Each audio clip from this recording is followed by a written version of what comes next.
Hi friends, இன்னைக்கு நான் எங்கள் ஸ்கூலில் விட்டு ரொம்ப டைர்டாக வந்து எங்கள் அம்மாட்ட கேட்டேன். அம்மா ஏதாச்சும் ஸ்நாக்ஸ் ஆக்கி தாங்கன்னு சொன்னாங்க.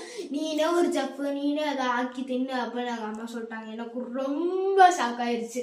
மனசுக்குள்ளே ஒத்தடியில் தான் பாட்டு பாடிக்கிட்டே கீழே போனேன். அதுக்கப்புறம் இப்போ கிச்சனுக்குள்ளே வந்துட்டேன். இப்போ என்ன பண்ண போகிறோன்னா, நம்ம வந்து இது பேர்லாம் தெரியாது, அங்கே பாட்டி சொல்லி கொடுத்தது நாங்கள் பண்ணலாம். இதுக்கு தேவையான இன்க்ரீடியன்ஸ் 2 முட்டை போட்டு உடச்சி வச்சுக்கலாம். அதுக்கப்புறம் சக்கரை, பாதாம், பிஸ்தா அரைச்சி எடுத்துக்கலாம்.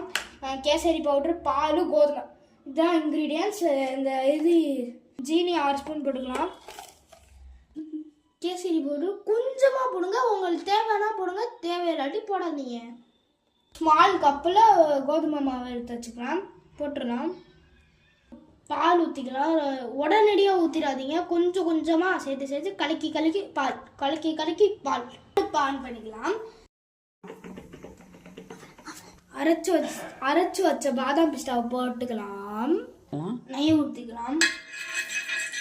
அந்த பண்ணி வச்ச மாவை ஊற்றிக்கலாம்.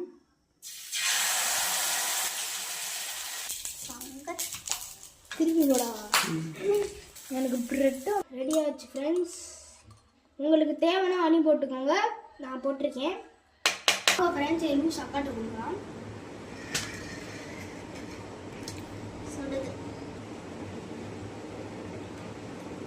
சூப்பராக இருக்கும். ஓகே ஃப்ரெண்ட்ஸ், இது மாதிரி ஈவினிங் சாட்ஸ் எப்போ வேணாச்சும் ட்ரை பண்ணலாம். Bye. Eat happy, cook happy.